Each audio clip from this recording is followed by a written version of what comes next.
Unsyndicated presents Off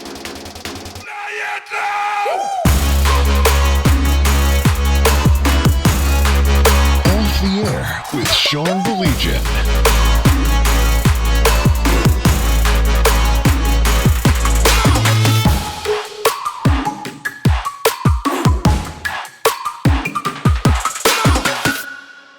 Is like happening and all that stuff. We are on.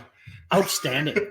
Like, look, we told you that it'd be 2:00. Would you expect anything less if I'm involved that we're a little bit late? No, this is our first foray into the podcast world. We have a lot coming up. We're going to talk about that in just a second. This is my producer, Blake. He is also with the Mitch Album Show and, of course, Sports Rap on 760 WJR. I've had a running gag with Blake since the time that I met him. You say your last name. Majchrzak. Sure. Yeah. Whatever. If you see it, it's like 78 syllables and a couple of vowels thrown in there. But just for good measure. Yeah, absolutely. No, seriously, Blake, I'm glad that you're going to be a part of this. Blake's going to be on this one with me. Of course, this is off the air. We're going to be doing some chats about everything, really. Today, it was important for us to do it today, to get this started today, and we kind of pushed it ahead of time, okay? Because we have a guy, Todd's also here. Todd, like if I turn the camera around, you'd see Todd. He's waving and everything.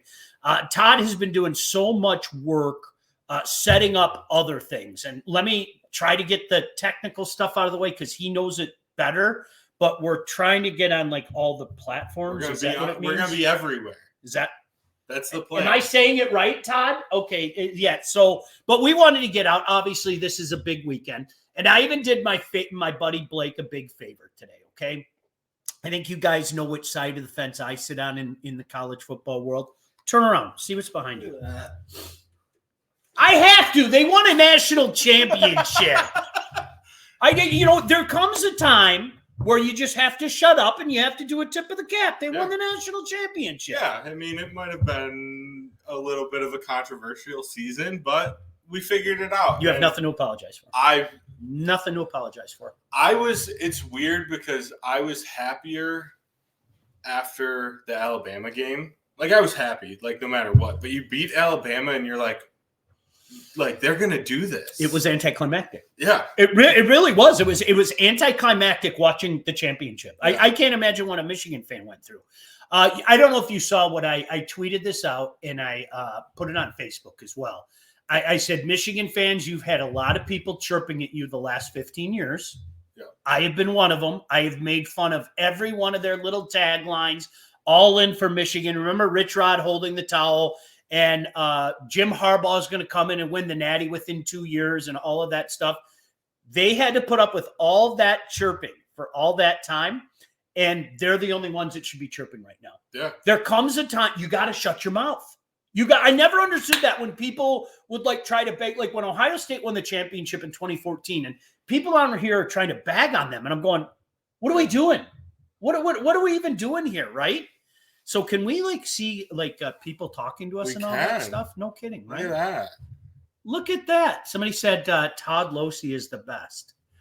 Oh, isn't that nice? Oh, look at my daughter. Hi, my daughter's on there. Jason from Livonia Churchill class of 93. Rob said bring back media. Yeah, we're going to do things like that. Oh, Paige, hi. I'm not going to say that word that you said after hey, Sean, but... Oh, I will. Go blue. He can.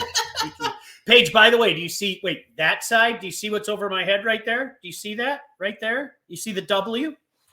I got your back. I got your back. We got plenty of Spartan stuff too, but lots of stuff to get into. I want to start with the lines because they are the talk of everything right now. And it's funny because, Blake, I thought of you this week. Who doesn't love Dan Campbell, right? Yeah. And more on that in just a second because I dragged him into the bus kicking and screaming. We'll get into that in just a second. But there's one thing that I want to say about Dan Campbell that I agree with him 99.9% on a bunch of things. But the one thing that I disagreed with this week is when he played the whole routine of I have receipts, don't try to jump on the bandwagon now. That was him. He was talking directly. He was talking to you. He was talking to a lot of people out there. And do you know what I would say? What I would say to Dan Campbell, with all due respect, okay? Dan, as much as he gets the Lions now, and he was here as a player during the dark times, he doesn't understand what this fan base has gone through of all ages. I don't think he understands it. You understand it. I understand it, regardless of what age you are. And more on that in a second. Trust me, we're going to talk about a little generational thing because, quite frankly, I think my generation has turned into a bunch of big babies. And I'll explain that in a second.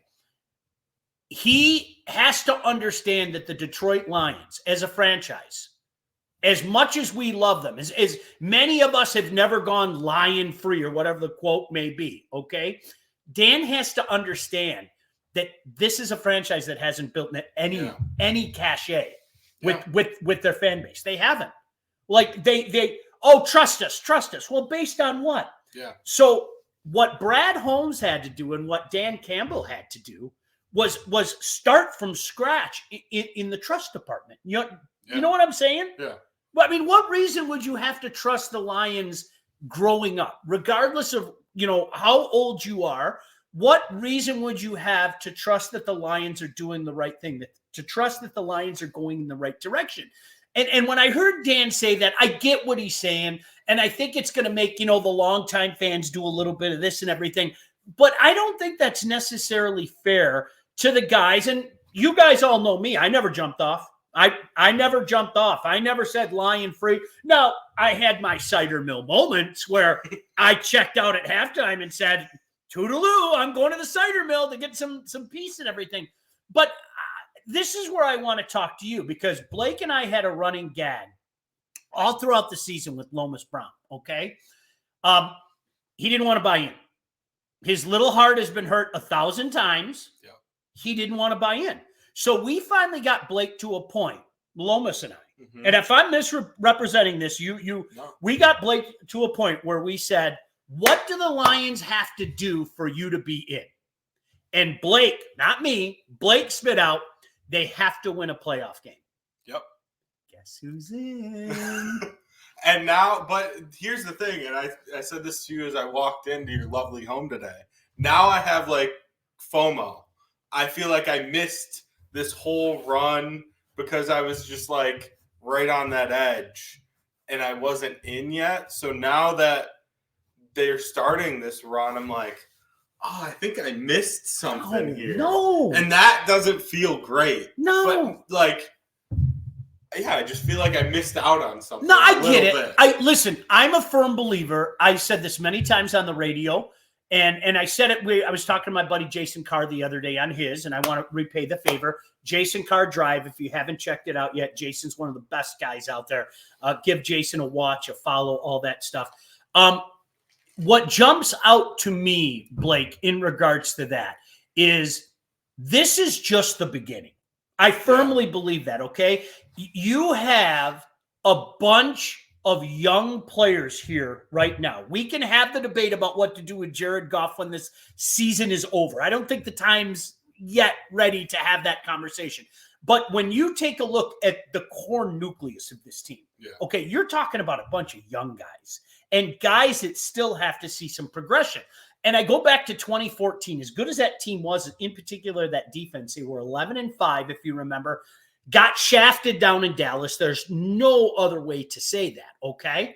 But those guys knew their window had about that much space open. The Lions, conversely, right now have this much window.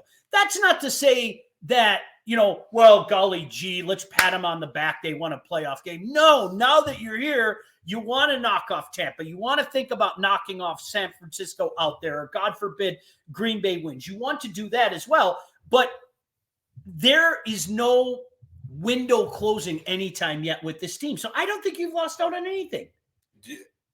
Is that so well dead?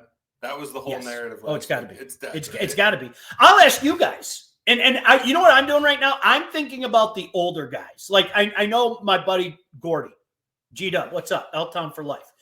I have a bunch of friends who, like, I don't want to say they hate the Lions, but the Lions have become a butt of jokes. Yeah. Okay? A bunch of guys my age. How do you do this to yourself? All those years that I did the television show on Fox 2, or I did the pregame or postgame, whether it be on the Fan or at JR, how do you do this to yourself? Why do you do this? So they're almost like the butt of jokes. And all year long, I wasn't keeping receipts, but I was keeping my eyes open. I saw a lot of guys my age go, I can't wait till they fall on their face. I'm going to laugh at you when they fall on their face. Or the nice guy, I will console you when, not if, they fall on their face. So with that being said, I think you have to ask those guys, is SOL dead? I think it is. I don't know how you can say it still exists. Same old lines. Let's break it down. Same old lines. Well, let's see. They won a division for the first time in 30 years. Yep. They won a playoff game for the first time in 32 years. How exactly is that the same old Lions? Right? Yeah. It's got to be dead, right? I feel like meeting and exceeding expectations kills it. And everyone's expectation going into the year was at minimum making the playoffs, right? Yeah. Minimum Yeah. was making the playoffs. Yeah. Winning a division, winning a playoff game was the goal.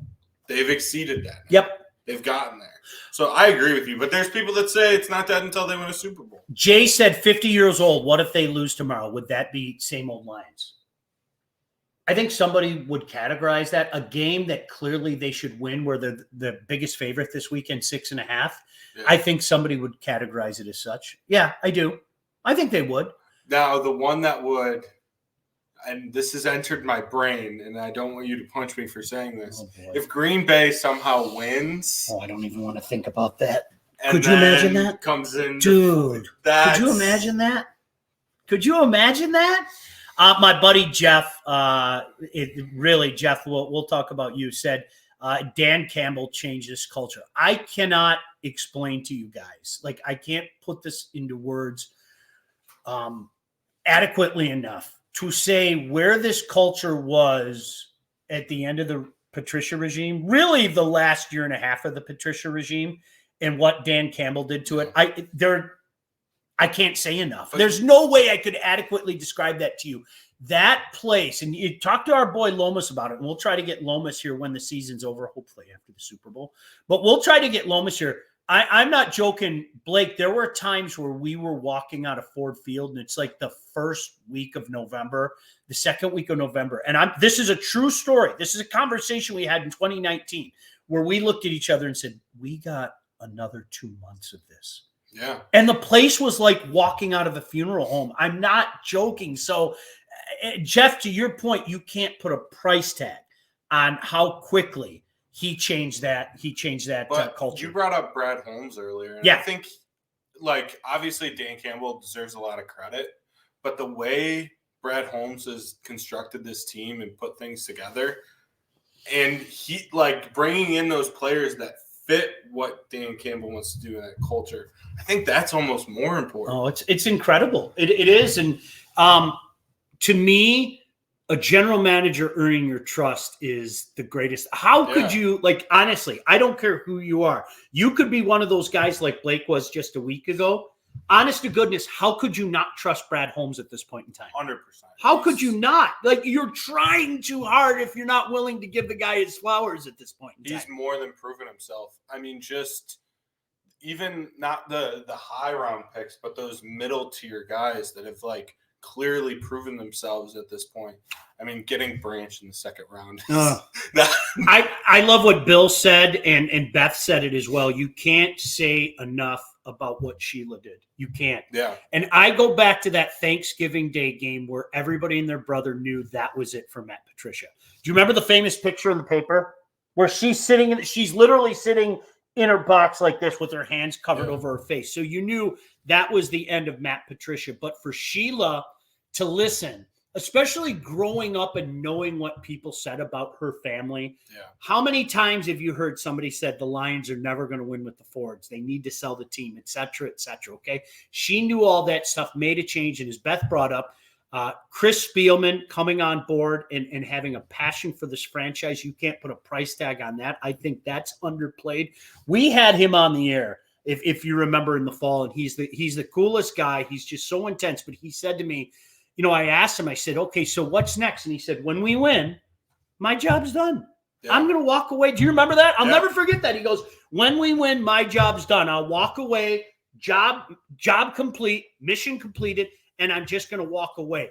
That's the type of guy that you want to keep around your franchise, because he's got such a passion for this franchise. And he's just one of those guys you talk to him and like, okay, dude, I'm ready to go through a wall. I am. I'm ready to go through a wall. Besides that whole Buckeye thing. Yes. That's the only knock. There he is again. All right, so I want to bring this up. I'm going to bring this up, and I'm going to talk to my generation, okay? I think my generation, sometimes we're wrapped up in ourselves, okay? We are. We're wrapped up in ourselves. You can say that. I can't. Okay, and I'm saying it. And I'm going to tell you why, because I had this conversation with my son, but you apply as well, all right? We were watching the game last Sunday, and there is no place I'd rather be than on my couch watching the game with my son. Mm-hmm. Period. End of story. But why didn't you go to the game? I don't want to go as a member of the media. This is historic. I want to cheer. I want to yell. I've always said this from day one getting in the business.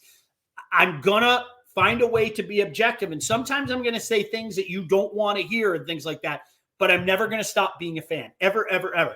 I didn't want to go in the press box and be a member of the media. I didn't even want to go in the stands and be a fan with my son. I wanted to sit at home. Mm-hmm. But it was funny because I think what my generation does is we do the whole, oh, woe is me. I was 21 years old when the Lions beat the Cowboys in the playoffs. Woe is me. I was 23 when the Lions last won the division. And you know what was funny? My son slapped me out of it. He looked at me and he goes, hey, that's cool, Dad. I haven't seen anything in my life. Yeah. Like, think about that. Yeah. Your high point, okay, for a guy like Blake, for a guy like my 24-year-old son, hooray, we went to the playoffs in 2011 and got crushed by the Saints. Yep. Hooray, we went to the playoffs again in 2014 and got our hearts ripped out because somebody threw a flag and then picked it up and then Des Bryant took his helmet off and that's an automatic penalty and he wasn't called. Hooray. Hooray, we went to the playoffs in 2016 after starting 9-4, lost our last 3 games, and then got a big gut punch from Seattle. You can expand it out to all 4. 2008 was it. And that's what I'm saying. I mean, like sometimes, like my generation and our earnestness to tell everybody how much we've suffered. You guys haven't seen anything. You haven't seen a division. You haven't seen a playoff win. I told you this before since you brought it up, and I'm going to jump all over because I have raging ADD, okay? 1984. When 1984 came, for guys my age, you guys, I know you'll agree with this. I was so sick and freaking tired. I promised I wouldn't swear. I was so sick and freaking tired of hearing about 1968, okay? 1968 Tigers this, 1968 Tigers that. I knew every gosh damn thing about the 1968 Tigers. I wasn't born. I knew everything about them. So when 84 happened, I was like, screw you. Screw you. Now I got my 84, okay? Yeah. There are generations of fans now. Like my buddy, Botch, if you're watching, okay? My man's like 43 years old. He doesn't have any memory of 1984. Yeah. He has had to hear about 1984 for his entire lifetime. Okay, at least I got the payoff. At least we of my generation, we got the payoff. We saw that. A guy like him, he hasn't seen anything. My son who lives and dies for the Tigers, nope, we're going to do it in 2006. 2012, no, 2013, really. That's the one that hurts me. That is a kick square in my Jimmy. It is. I mean, that's the one that hurts the most, the 2013 team. I think sometimes my generation, in our earnestness and in our goo-goo baby ways, we cry about, it's been so long since we've seen that. You guys haven't seen anything. Yeah. No, look at that comment. David John says, my 17-year-old son jokingly always asks, were the Red Wings ever good? Could you imagine that? Like, think about that. Think about that.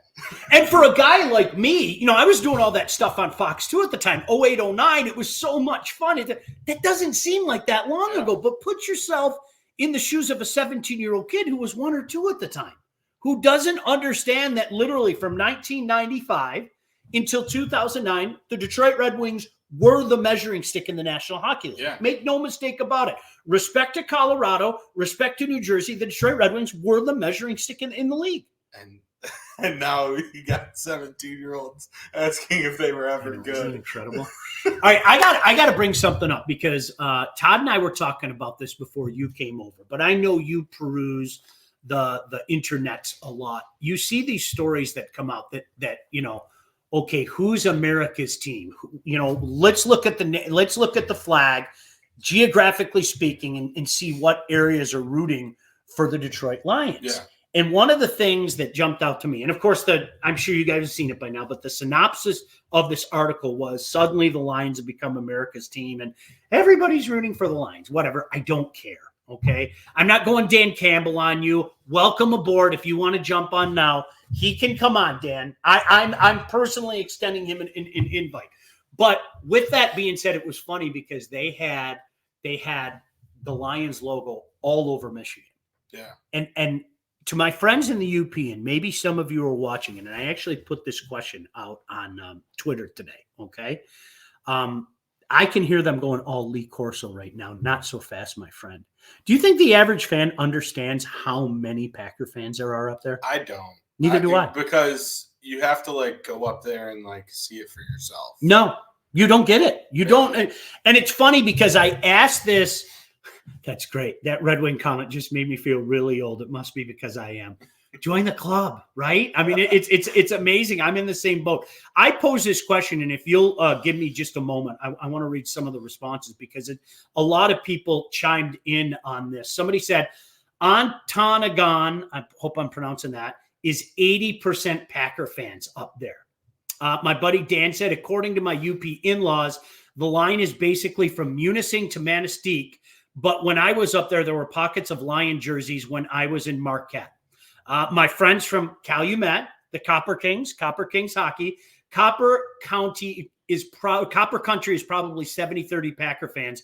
However, the coaching staff of the Copper Kings are firmly Lion fans and have a deep dislike of anything green and gold. That a boy, Dan. Now, conversely, I know my friends with Houghton are all Packer fans. Yeah. I know that. Casey, who lives up in Munising, one of my favorite cities. I don't know if you've been to Munising. It's just beautiful up there. I make the comment all the time. I would go move to Munising. I would go move to the UP, but I wouldn't have a family anymore because none of them would join me up there. He said, I would say it's about 70-30 Packer fans over Lion fans in Marquette and Escanaba.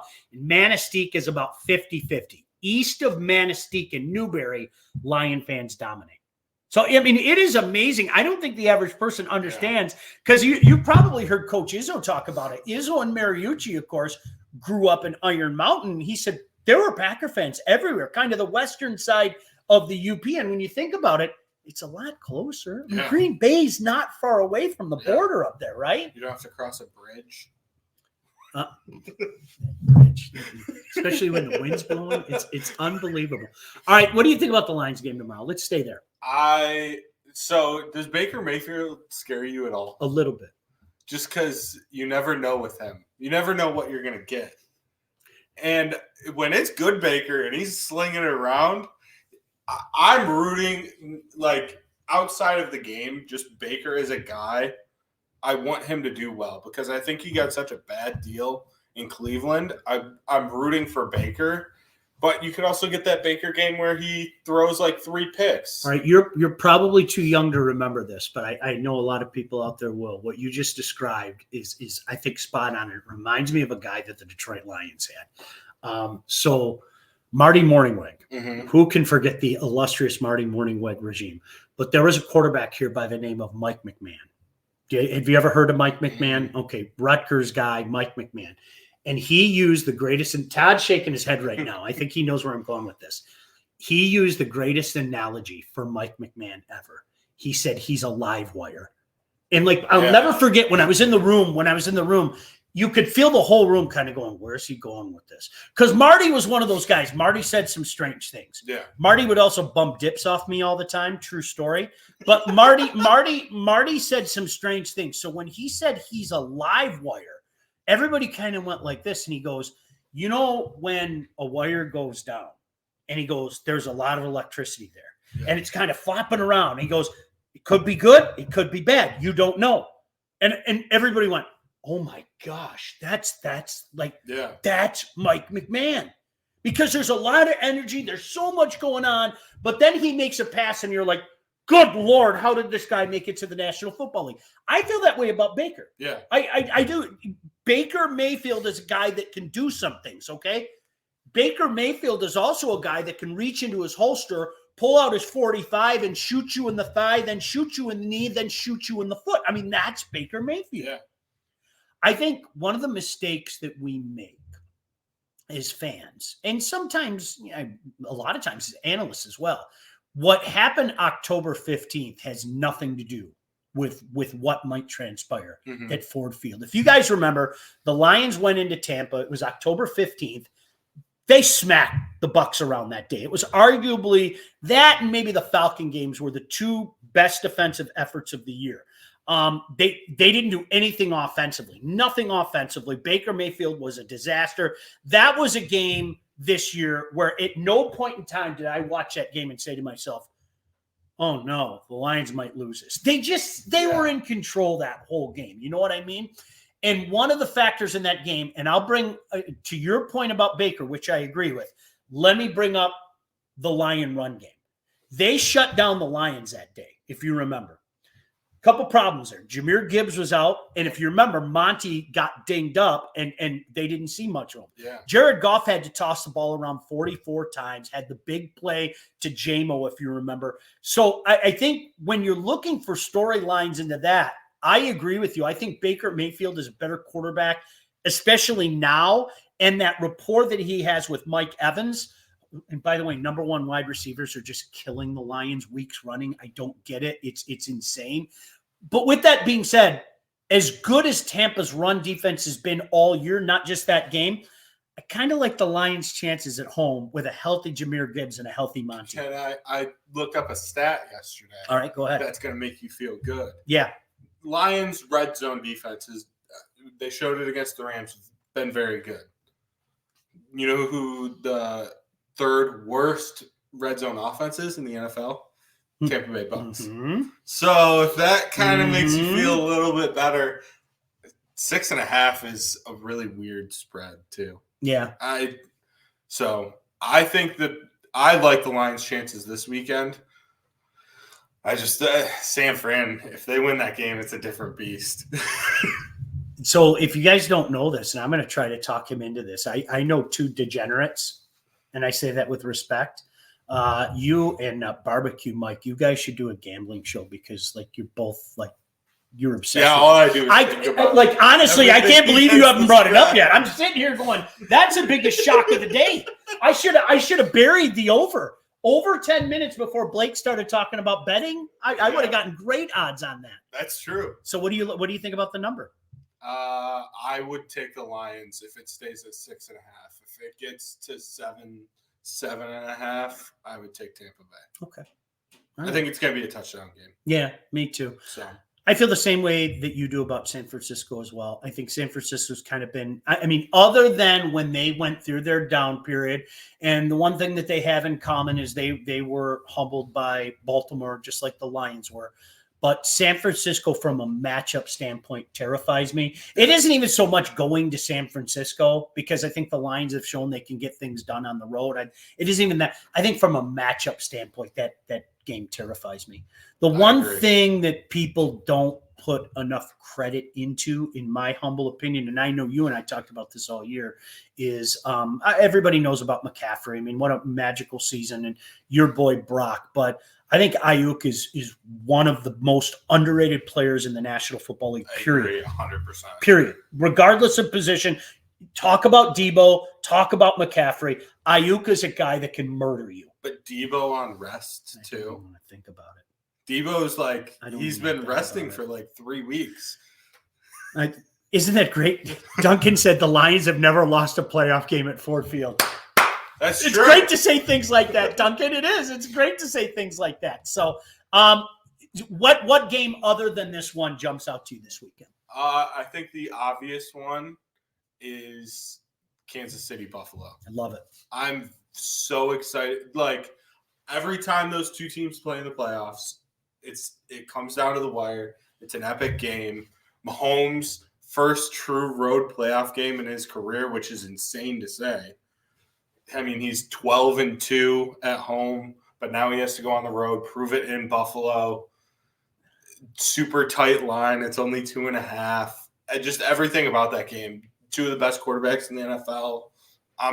I am so excited to watch that game tomorrow night. I absolutely love, I think you know this, and most of you know this because I've posted silly pictures. I love Josh Allen. I love him. Yes. And before you start, I know what Josh Allen is, okay?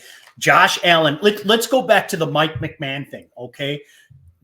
Josh Allen can be a live wire, to put it mildly, okay? To put it very, very mildly.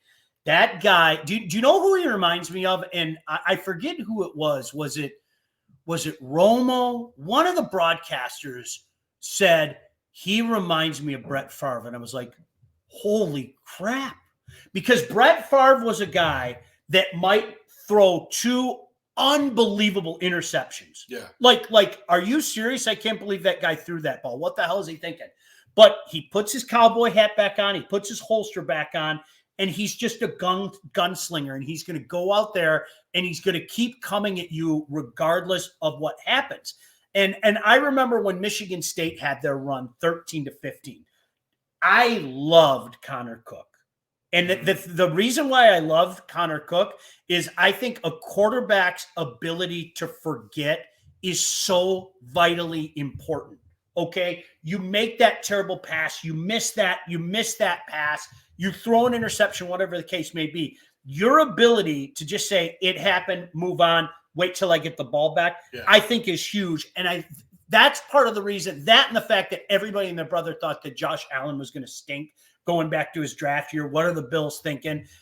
I love that about Josh Allen, that Josh Allen says, yep, I'm going to make a mistake, but at the end of the day, I'm going to make more plays. I'm going to find a way to win the game. If Josh Allen plays like he did against the Steelers, they're going to win the Super Bowl, though, because he did not make the doy dumb mash all the buttons on the Xbox play. He didn't turn the ball over, and he was just efficient. Yep. And it was perfect. Yep. Somebody said, stop talking about San Fran. You're going to jinx us. You got a point. Isn't it nice, though? Can I say this, though? Brian, is it Brian? Isn't it nice for once to, feel like legitimately, I'm going to say the word, and these two words don't go together, cocky Lions? Doesn't it feel nice? On it? I think yes. You're happy. You know what? I expect the Lions to beat Tampa at home tomorrow. Yeah. And if that makes me cocky, so be it. I don't think it's going to be as easy as the game down in Tampa. I don't, because I agree with you. It was a great point by you.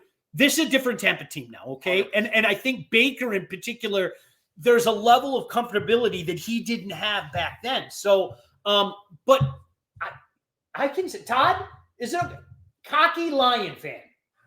Cocky Lion fan. What about Thanksgiving? Let's not talk about Thanksgiving. I have some great pictures from Thanksgiving. I made a smoked turkey. I had a roast. I can show you some pictures. That was awful what the Packers did. Jordan Love, you and I talked about this about 2 months ago. Yes. Okay? I'm not just saying this. If you listen to our radio show, before I got fired, if you listen to our radio show, you would know that literally we had a day where we were talking to Lomas where okay, I think the Packers got their guy. And it was before the Thanksgiving Day game. Remember, he had that stretch where he put together some beauties, and you're like, this guy's legitimate. He is legitimate. If I remember right, it was the Kansas City game for them was before Thanksgiving, I believe. Yes. I think that was it. Yeah. It was that moment. He's legitimate, man. They can't keep getting away with it. It's incredible. He's so good, and it's incredible. That's what good franchises do. Can you close your ears for a second? No, go ahead. ahead. Their whole offense is in their first or second year. They're super young, and they're just going to get better. See, I feel the same way about the Lions. I do. agree, I really do. I think it could be a fun era. Going anywhere. No, they aren't. They aren't. If you think, see, I know we've talked about this before. When I was a kid, I hated the Bears the most. I hated the Bears. And you know what it was? It was pure jealousy. Mm-hmm. I hated the Bears because it was Ditka. They had the 85 Bears. They had the Super Bowl shovel. They only won one Super Bowl. They should have probably won more, but I hated the Bears. They were everything that I wanted my franchise to be. And I think the next generation after me, and quite frankly, subsequent generations, all hate the Packers. But if you think about it, Blake, it really probably stems from jealousy because that has been a rock solid franchise. And I get it. They only won a Super Bowl under Favre, which it's so funny when I hear people say that. Well, all they did was win a Super Bowl. I just want to win a Super Bowl. Can I walk around and say that I won a Super Bowl just once in my life? Same thing with Rodgers. Well, all they did was win a Super Bowl. Can I say that all they did was win 2 Super Bowls over the course of a couple generations? But that's what good franchises do. Here's the difference, though, with Jordan Love. Rodgers and Favre, I don't know if I can say this, but I'm going to. They were douchebags. Jordan Love doesn't seem like a douche at all. He seems like a very level-headed. He really does. Nice kid. He does. He really, that's the difference. I tell you what, he turned their fan base up there really like just fell in love with them overnight too. Yeah. Because whether they want to admit it or not, and I know a lot of you much love, okay, especially my UP friends, there were guys saying this kid's not going to make it. I mean, and a lot. And I can't blame them. Because at times it did look iffy. Thank you very much for the kind words. He said, are you considering setting up taking calls from listeners in the future? Yes. Right? Yep. I look at my technical guys because I'm 53. Come on, I don't know. We'll figure it out. Stuff. I'm just a caveman. We'll give out Sean's cell phone number. You can just call him directly. That hasn't been. Trust me, there's precedence there. Trust me when I say that. So what do you think about that game? Are they going to put a scare into San Francisco at all? I definitely think they're going to cover 9.5. I hate how much I love all the underdogs. Thanks, Ted. I hate it, but I think they'll cover. 9.5 is way too many points in a playoff game. And yeah, I think they'll keep it close. They'll score points. I know San Fran's defense also. We didn't even talk about that. How scary their defense is. It's incredible. I think I have enough faith in Jordan Love that they'll put up points, but I still think San Francisco wins that game. Yeah. I really do. Of course, the other one doesn't do a lot for people. It should. And I have to give our mutual friend Bill Keenis some credit for this because week one of the NFL season, I'm not making this up, week 1, he said to me, you better look out for C.J. Stroud and the Houston Texans. C.J. Stroud 0-2 against Michigan. Just to remind everybody about that. 0-2 against Michigan. Yeah, he's really good at football. Lorenzo said Green Bay's front 7 are vicious, underrated. No, I like what they're doing. Please don't. There's no Green Bay Packer disrespect from me. I'm going to say it again. I know how Lion fans feel. Nothing but respect for that franchise because sometimes they make moves that aren't exactly the most popular moves, but boy, they seem to make the right moves. And I have nothing. I can only hope that this regime has the kind of track record that the Packers had for so long. I mean that. But let me go back now that you got 0-2 against the Michigan Wolverines out of the way. Just wanted to let the people know. Bill Keenis said to both Blake and I, week 1 of the season, he has a job with the NFL now, and he said, you guys, this C.J. Stroud and the Houston Texans are a team to keep an eye on. And I'm not going to lie to you, Bill, if you're watching. Okay, Bill, they're there. Yeah, okay, Bill. Dude. Think about the losses they've had during the course of the season. One to my fantasy team, a guy by the name of Tank Dell. That team just finds a way to make plays and plug guys in. They got a little something going on, but I think that something going ends in Baltimore. So I've heard this comparison, and I think you would be the perfect person to ask. Do you like comparing him to Dan Marino? Oh boy, Doug, that's going. I've heard it multiple times from multiple people. See, but his style and how calm he is, his pocket presence, everything. All right, Dan Marino. A little bit. More athletic. The thing about Marino that I would say would differentiate where I can't get there yet. When Marino got pissed, he didn't hide it. Like he got in the face of his receivers more times than you can shake a stick at. That was kind of his MO. I think you and I have probably had this conversation before. Dan Marino is one of the best quarterbacks I've ever seen, period. I don't give a crap that he didn't win a Super Bowl. I don't care. Now, would I put him above Montana or would I put him above Brady? No. Dan Marino is firmly in my top 5. And if you ask me to right off the top of my head, I'd probably put him at 3 right now. That I really respected Dan Marino. Todd, you're old enough to remember Marino. Marino was unbelievable. Yeah, it was the pass speed that I liked about Marino. Oh, the pass speed, the way he got the ball off, he was incredible. I think there are aspects of it. Yeah, I think there are aspects. Yeah, I think there are aspects of it. Do they give any kind of problem to Baltimore? Yeah, I really do think so. Especially because if you look at, first of all, their offense, they have a lot of players that have played in weather. Yeah. Like C.J. Stroud's obviously played in weather. Nico Collins, Michigan man, played in some weather. They have guys that have experienced elements. Obviously, like 20 degrees in Baltimore is a little bit different. Yeah. D'Amico Ryans is an incredible coach. Unbelievable. He's done an incredible job with that team. No. I mean, 2 years ago, that was a dead franchise. Here's another one. Can I bring this up? This is why I like talking with you guys. By the way, somebody said this is their first podcast they've ever watched. Thank you. Gosh, thank you so much. Connie said Lions first, Packers second, division third. Connie, that's fair. Dusty, no rookie has ever won a Super Bowl. I don't think they get past Baltimore. I don't think you do either. You think they're going to give him a game? Yeah, you think they're going to give him a game? Pete said Dan Fouts is one of the best to never win.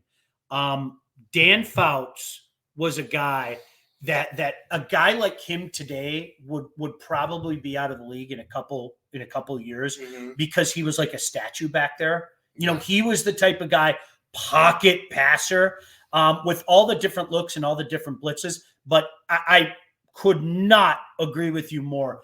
Dan Fouts in his era doesn't get the respect that he deserves either. And it's very similar to Marino, except the fact, Marino obviously got his team to the Super Bowl. The best that Fouts did was get his team to the championship game. And I mean, what do people say? It don't mean a thing if you don't got that ring, but I don't think that takes away from their greatness, however. You know what I mean? It's like Phillip Rivers. He used to drive me nuts. Was there? Did you ever have a fantasy team with Phillip Rivers as your quarterback? No, not with Phillip. No, all I think of is it was every Sunday at about 6:30. Phil Rivers was down by a touchdown or less and driving and would throw a back-breaking interception for the Chargers to lose to the Oakland Raiders. It happened every week. I don't know how they always played the Raiders, but they were always playing the Raiders, and they would always lose on a Phil Rivers horrible interception. It's funny. It's funny you say that because, like, for me, Thursday night for 1,000 years was the Jacksonville Jaguars taking on the Tennessee Titans. That was every Thursday. In the mustard uniform. That was every Thursday night game, and there's no way you're going to convince me out. Because a lot of times I'm going to take you behind. I'm going to pull the curtain. Okay, the Wizards pulling the curtain back for a little bit. A lot of times because of Dan's travel schedule, we had to do our Lions game day live show. We had to tape it on a Thursday night. So, like, we would be sitting in the studio watching the Thursday night game. And honest to God, Blake Bortles was on my television every Thursday night. The boat. He was on. It was Jacksonville, and 3 straight years, every Thursday game was Jacksonville and Tennessee. Every single one. Do you know how much I love Blake Bortles? Do you really? Like I love Blake Bortles. Yes. He's the best. Yes. Yes. He was awesome, and he's just. I don't know if you've seen interviews with him. He's the biggest bro you'll ever meet. He's a Blake. I know. And I ride for Blakes.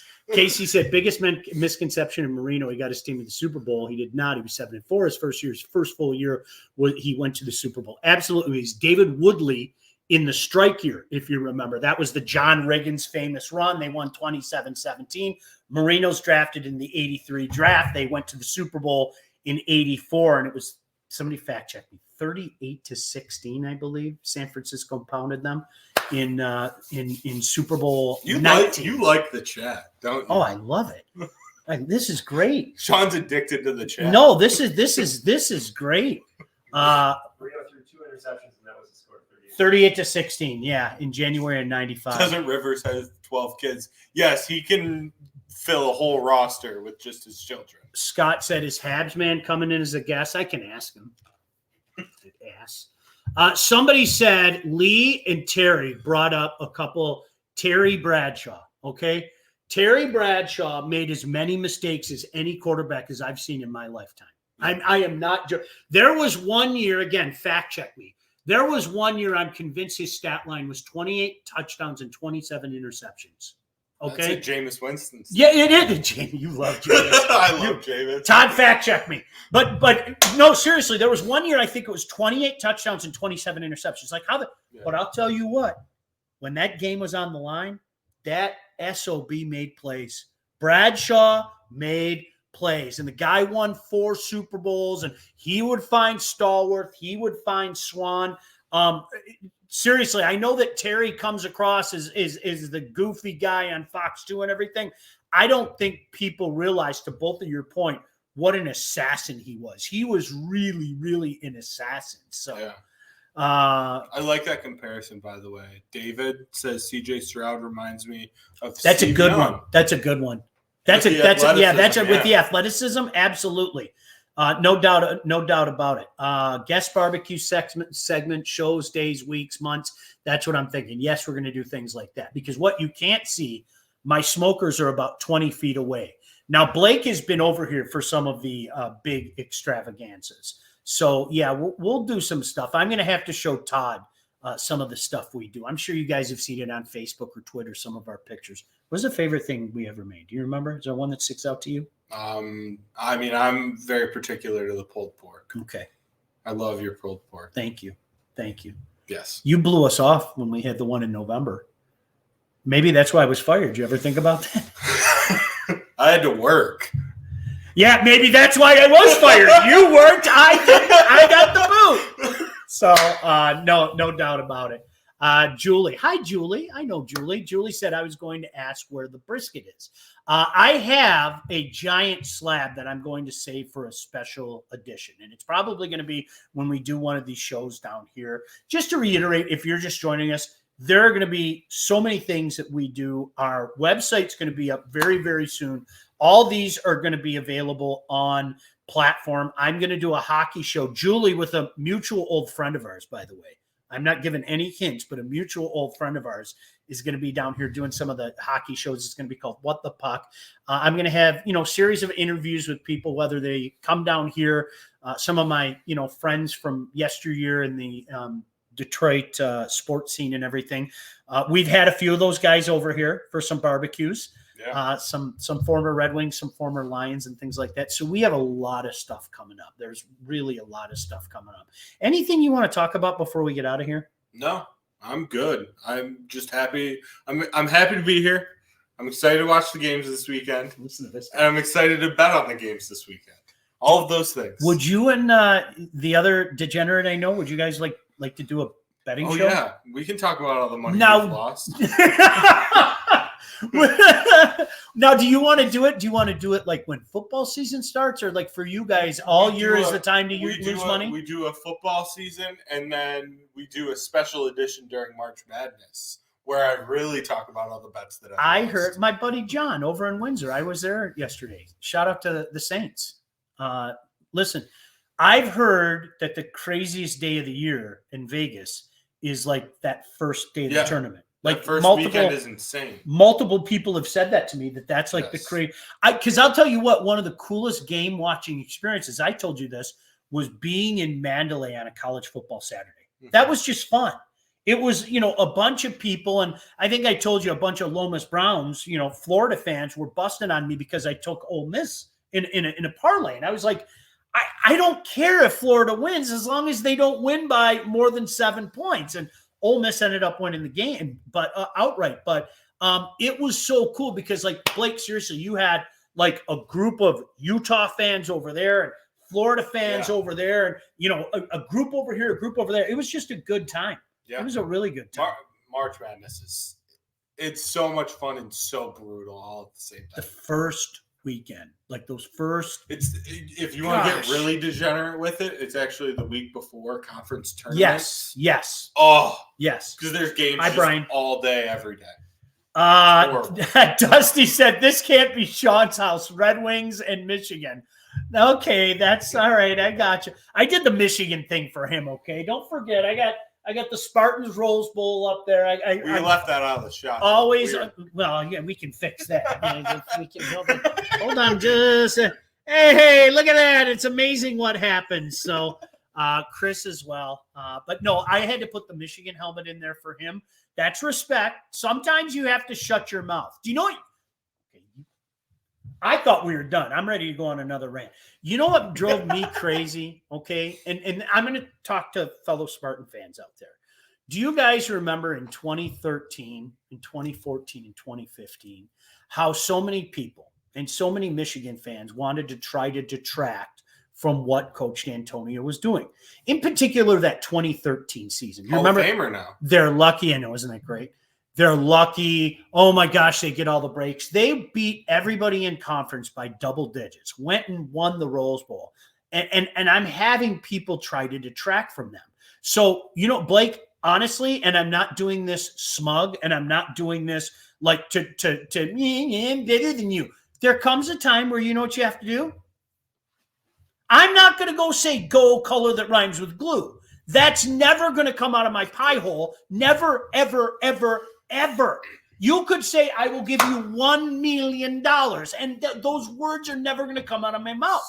But you have to shut your mouth. Michigan did what every other fan base out there wants to do. They did it. Past tense, shut your mouth, take your medicine, go about your day. Can I talk to Paul directly? Because yes, he said trouble with the snap. That's dead to me. You can bring it up all you want. I have a ring now. I'm good. National championship kills everything. Trouble with the snap, dead. Everything. Surrender Cobra? The Surrender Cobra, dead. All of it's gone. National championship. That's it. My daughter says I'm a Spartan, and I'm so happy to do that. And you know what, Laura? They got themselves a good coach now. We had Coach Jonathan Smith on the show, before I got fired. But he great guy. I mean, he honestly, you want to talk about a guy that gets where he's going. He gets exactly where he's at, what he has to do. I couldn't agree with you anymore. You rip on me all you want. Talk about Surrender Cobra. Talk about Devin Gardner being picked up off the turf. All of it. You won a championship. You've got bragging rights. It's over. I told you, though, from the second he was hired, I thought it was a great hire. I like it. He's a very, very good coach. Yeah. So that isn't great for me, but I'm happy for you as my friend. Maz says, what do you mean I'm fired? Hi, Maz. Maz, come in anytime, okay? Maz, you have an open space here. Tom Mazaway is an old friend. Nick, I can't comment on what you're saying, but I appreciate your sentiments. It would have been a lot of fun. Did you see what Nick said? I can't comment on that, but can we? All right, Blake, shake your head if you agree with Nick's comment. Yes or no? Yes, we kind of felt the same way. I can't comment on that though. Okay. All right. Anything else? I know something else is going to come up. Like I'm going to get worked up. You know what's beautiful about this, Sean? Yeah. You can do this whenever you want. That's cool. We're going to have like emergency podcasts, like emergency pods. So Todd says to me the other day, don't worry, he's not paying attention. Todd says to me the other day, he's like, okay, well, how often do you want to do this? Well, this, let's work out something where it incentivizes you to do this. I might wake up at 2:30 in the morning and go, hey, is anybody out there? Hey, I want to do a show. What's up? And I'll get a phone call. Right, Blake, get up. Poor guy's married. He doesn't need that. How long you been married now? 6 months. Wow, what's that? No kidding. Good. Yeah. Fantastic. How's it going? It's going. It's great. I turned 31 tomorrow. Is it really your birthday tomorrow? Yeah. I wish I knew that. I really legitimately would have smoked you something. Now I could have had a cake here. It would have been great. L-Town for life, Tony. Appreciate you. Ted said Memorial Cup mid-May. I plan to be up there. That's all I'll say. I plan to be up there. Hopefully, Mr. Goslin, I'm going to give Mr. Goslin a shout out. If they or the OHL need anything, I'd love to help you out in any way. I know they reached out to me, but I can't say anything. All right, listen, we got to get out of here. Thank you. We will do more of these. Sometimes Blake will be in my basement. Sometimes you will do, what's it called? Well, I'll be at home. It'll look the same to everyone else out there. It's StreamYard or whatever. So we'll like have a split screen or something like that. Yep. We just thought it was important to get this underway. Thank you so much for watching. If you know anybody who might be interested in our level of idiocy, ask them to follow along with this. We have so much coming up, I promise you. I mean, I'm incredibly serious for a moment. I'm incredibly humbled by all of the kind words and the people that have reached out and want to be a part of this. Thank you. It's going to be so cool to basically do whatever I want to do and what we want to do, because this is a team effort. Blake's a part of it. Todd's a part of it. So really, thank you for watching. We will see you very soon. As a matter of fact, I can't guarantee it, but I have a feeling I'll probably do something after the Lions game tomorrow. I figured. If they win, which they will, I will. If they lose, I'm going to curl up in a fetal position and suck my thumb. If they lose, more likely, because that's what you can do it. I'm going to be on the ground. Well, no, you can put the camera on me, and you're going to go, you want to see what a goo-goo baby Sean is? And I'm going to be sitting there sucking my thumb in a fetal position. But seriously, thank you so much. Now watch this. I can do this myself. Talk to you soon, okay? Bye. Okay, hold on. No. I'm going to do this myself. Watch. I did it. Bye. Off the Air with Sean Baligian, featuring Sean Baligian and Blake Majchrzak. Produced by Todd Losey and Blake Majchrzak. Executive produced by Sean Baligian and Todd Losey. Theme song, incidental music, and related sound effects are from Play It Loud by Jam Studio. Engineering, mixing, and graphic design support provided by the Unsyndicated podcast team. Don't forget to like and subscribe to Off the Air with Sean Baligian on all your favorite channels. While you're there, be sure to rate and review the podcast. Got something to say to Sean? Call the Unsyndicated hotline at 248-237-3257.